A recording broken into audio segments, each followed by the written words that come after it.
Hello दोस्तों, नमस्कार। मैं YouTube channel dream classes of education by Ram sir में आपका बहुत बहुत स्वागत है।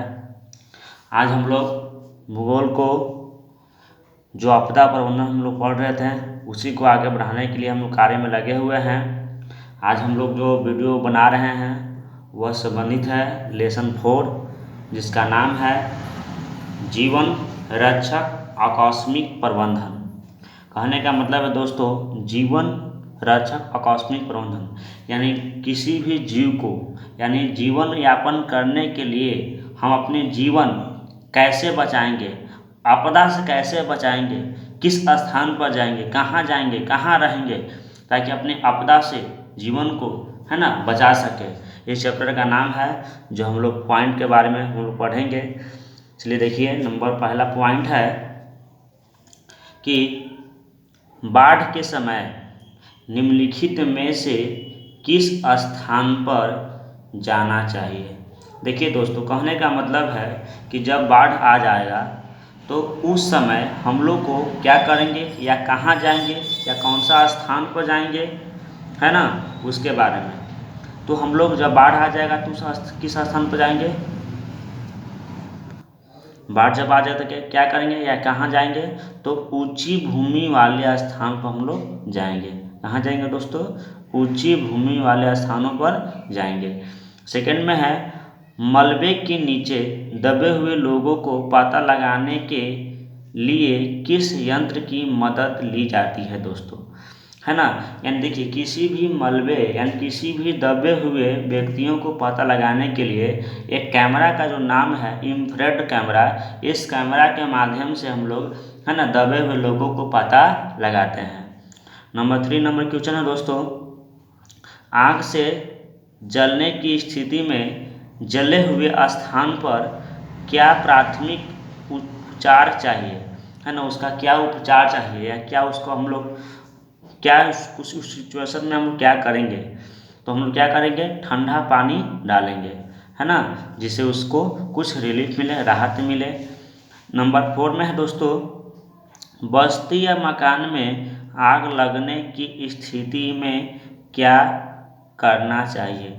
देखिए दोस्तों, किसी भी गांव है ना या किसी भी मकान में जब आग लग जाए उस स्थिति में हम लोग क्या करेंगे, तो उस स्थिति में हम लोग क्या करेंगे, तुरंत ही अग्निशामक यंत्र को बुलाएंगे और उसे बुझाने के कार्य करेंगे। नंबर 5 में है सुनामी किस स्थान पर आता है दोस्तों। तो सुनामी जो है वह कहाँ आता है दोस्तों, तो समुद्र में आता है। कहाँ आता है, समुद्र में आता है। नेक्स्ट में है दोस्तों शॉर्ट आंसर, है ना, टाइप क्वेश्चन जो हम लोग आंसर क्वेश्चन के लिए लेकर चलते हैं।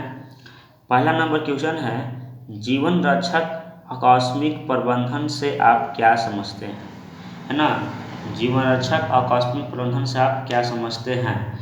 देखिए दोस्तों, अपने जीवन को रक्षा करने के लिए हम लोग कौन को क्या उपाय करेंगे, कैसे प्रबंधन करेंगे ताकि अपने जीवनों को सुरक्षित बचा सकें और जीवन को यापन लंबी उम्र तक करें। तो हम लोग क्या करेंगे, आपदा की स्थिति में आपदा के प्रभाव को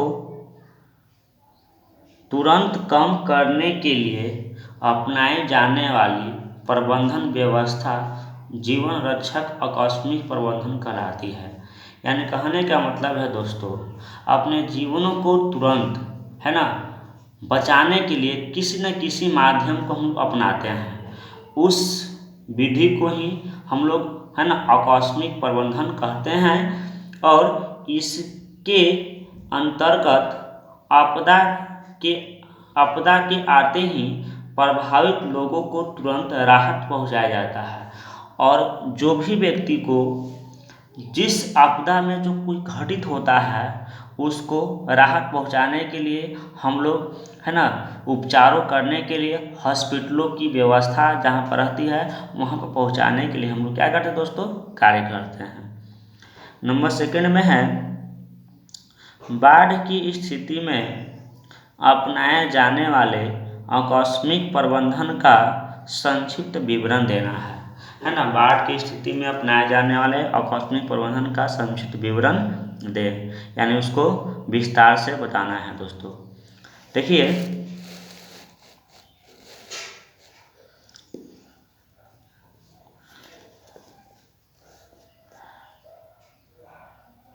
बाढ़ की स्थिति में अपनाए जाने वाले आकस्मिक प्रबंधन निम्न हो सकते हैं, यानी बहुत सारा हो सकते हैं। पहला नंबर है, लोगों को बाढ़ से सुरक्षित बाहर निकालना चाहिए। देखिए दोस्तों, अगर कोई व्यक्ति बाढ़ में बाढ़ आने से वह डूब रहा है या किसी प्रकार के उनको कष्ट हो रहा है, तो उसको क्या करेंगे, उस बाढ़ से हम लोग बाहर निकालने के लिए प्रयास करेंगे। सेकंड में है, मवेशियों तथा घर के सामानों को ऊंचे स्थान पर पहुंचाना चाहिए। यानी जो दोस्तों मवेशी यानी जो पशु है या घर में कोई जो सामान है जो बहुत इम्पोर्टेंट सामान है, उसको क्या करेंगे, ऊंचे स्थान पर ले जाकर रखेंगे ताकि वहाँ पर बाढ़ की संभावना नहीं रहे। नंबर थर्ड में है, भोजन और पेयजल की व्यवस्था करना चाहिए, है ना। भोजन और क्या करेंगे, पेयजल की व्यवस्था करना चाहिए ताकि हम लोग उस स्थिति से हम लोग बच सकें। नंबर फोर में है, बच्चों के लिए दूध की व्यवस्था करना चाहिए। जो छोटा बच्चा है उसके लिए दोस्तों हम लोग क्या करेंगे, छोटे बच्चों के लिए, है ना, मवेशियों को, पशुओं को दूध की व्यवस्था करेंगे। और नंबर 5 में है, महामारी से बचने के लिए चिकित्सा की व्यवस्था करना चाहिए। यानी कहने का मतलब है दोस्तों कि चिकित्सा की व्यवस्था, यानी जो हम लोग जो व्यक्ति उपचार करने के लिए जो मरीजों को उपचार करने के लिए हमको एक अस्पताल की जो व्यवस्था होना चाहिए, उस पर भी किसी न किसी माध्यम से हमको उनको व्यवस्था करना चाहिए।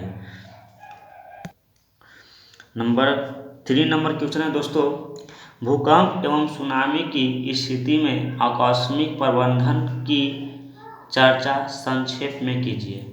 यानी भूकंप और सुनामी की स्थिति जब आएगा उसका हम लोग कैसे प्रबंधन करेंगे, उसको हम लोग संक्षेप में विवरण देना है दोस्तों। देखिए दोस्तों, पहला है, भूकंप एवं सुनामी की स्थिति में निम्नलिखित आकस्मिक प्रबंधन हो सकते हैं। पहला नंबर है, विस्थापित लोगों को राहत कैंप पहुंचाना चाहिए।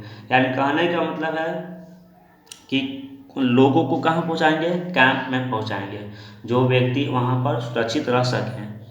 नंबर सेकंड में है, वैसे लोगों को मलबे से निकालना जो अभी दबे हुए हैं। यानी कहने का मतलब है दोस्तों कि जो बाढ़ और सुनामी के चक्कर में जो लोग दब गए हैं उनको निकालने के लिए हम लोग क्या करेंगे, व्यवस्था करेंगे, है ना। जो किससे दब गए हैं, तो मलबे, यानी बहुत सारा दीवारों है, बहुत सारा जो बाढ़ आने पर बहुत सारी चीज़ों से हम लोग व्यक्ति दब जाते हैं, उसको निकालने के लिए हम लोग क्या करेंगे, कार्य करेंगे। नंबर 3 नंबर है, मृत व्यक्तियों और जानवरों को उनके धार्मिक रीति रिवाजों के अनुसार दाह संस्कार करना चाहिए। यानी कहने का मतलब कि मृत, मरा हुआ जो व्यक्ति या मरा हुआ जो जानवर है, वो अपने धार्मिक रीति रिवाजों के अनुसार दोस्तों, है ना, उनको अंतिम संस्कार जो होता है ना, उनको अंतिम जो संस्कार होता है वो हम लोग को धार्मिक रीति रिवाजों के अनुसार वो हम लोग को क्या करेंगे, उसको संस्कार को हम लोग करेंगे। नेक्स्ट नंबर क्वेश्चन है दोस्तों, नंबर 4 नंबर क्वेश्चन है, आकस्मिक प्रबंधन में स्थानीय प्रशासन की भूमिका का वर्णन करें। यानी कहने का मतलब है दोस्तों कि आकस्मिक प्रबंधन स्थानीय, है ना, प्रशासन की भूमिका का वर्णन करना है। यानी जो स्थानीय लोग हैं और उनके प्रशासनों को जो संबंधित है उनको बारे में हम लोग को जानेंगे। तो देखिए, आकस्मिक प्रबंधन में स्थानीय प्रशासन की महत्वपूर्ण भूमिका है। इसके लिए आवश्यक है कि वे राहत शिविर का निर्माण करें।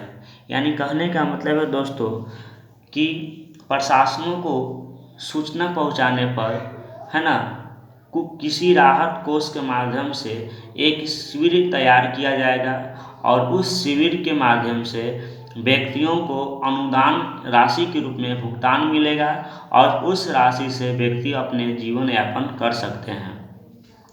वहाँ सभी उपकरण और प्राथमिक उपचार की सभी सामग्रियों उपलब्ध कराएं, है ना। जो उनके लिए उपचार के जो उनके पास सामग्री है, वस्तुएं हैं, वो सब क्या करेंगे, व्यवस्था करने में कार्य करेंगे। तो कौन करेंगे, तो प्रशासन के माध्यम से हो सकता है। जैसे कह सकते हैं एम्बुलेंस, है ना, डॉक्टर, अग्निशामक यंत्र इत्यादि की व्यवस्था में, है ना, तत्परता दिखाना चाहिए, यानी मतलब एक्टिव होना चाहिए, ताकि किसी भी व्यक्तियों को जब दुर्घटना घटे तो उसको तुरंत ही एम्बुलेंस या डॉक्टर को बुलाकर उसको कार्य को सरल बनाएंगे। कागजी दस्तावेज में न रहकर राहत राशि और सामग्री को पहुंचाकर आपदा प्रबंधन को सरल बनाएंगे। यानी कहने का मतलब है कि सिर्फ उसको लिख कर नहीं, बल्कि उसको दावा देकर, है ना, उस सामग्री को देकर उस आपदा को हम लोग क्या करेंगे, सरल बनाएंगे, जिसे जल्द ही व्यक्तियों को उपचार के माध्यम से ठीक हो जाए। नेक्स्ट क्वेश्चन है नंबर 5 में, आग लगने की स्थिति में क्या प्रबंधन करना चाहिए। दोस्तों देखिए कि जब आग लग जाए उस स्थिति में हम लोग क्या करेंगे, है ना, उसके बारे में हम लोग जानेंगे। तो देखिए, आग लगने की स्थिति में प्रबंधन की 3 जिम्मेवारी होती है। क्या जिम्मेवारी होती है, 3 जिम्मेवारी होती है। पहला नंबर में है, आग में फंसे हुए लोगों को बाहर निकालना चाहिए। देखिए दोस्तों, कहीं अचानक अगर यदि आग लग जाए तो सबसे पहले क्या करेंगे कि जो व्यक्ति वहाँ फंसे हुए हैं, जो आग में फंसे हुए हैं, है ना, उस फंसे हुए व्यक्तियों को निकालने के लिए कार्य करेंगे। तो ये पहला हुआ। नंबर 2 में है, घायल को तत्काल प्राथमिक उपचार देकर अस्पताल पहुंचाना चाहिए। जो व्यक्ति आग में जलकर घायल हो गया है ना, उस व्यक्ति को तुरंत ही उसको उपचार करने के लिए अस्पतालों में पहुंचाएंगे। नंबर 2 में है, आग के फैलाव को रोकेंगे और जिस विधि से आग फैल रहा है उस फैलने की विधियों को रोकने के लिए हम लोग क्या करेंगे दोस्तों, कार्य करेंगे। जैसे कि मान लिया जाए कि किसी के घर में आग लग रहा है या आग लगी हुई है, तो जहाँ मिट्टी उट्टी के जो तेल रखा हुआ है उस मिट्टी के तेलों को हटाने के लिए कार्य करेंगे, है ना। तो जाके कुछ संभावना बन सकती है कि, है ना, कि कम हो सके, या फिर उसको तुरंत ही अग्निशामक यंत्र को बुलाएंगे और इसको पानी के माध्यम से आग को बुझाने के लिए कार्य करेंगे, है ना। बहुत से विधियों को हम लोग अपना सकते हैं। चलिए ठीक है दोस्तों, आज आप लोग को इतना ही है। यह इकाई 4 लेसन का था। जो अगला वीडियो हम लोग बनाएंगे वो इकाई 5 लेसन को बनाएंगे। चलिए ठीक है, थैंक्स।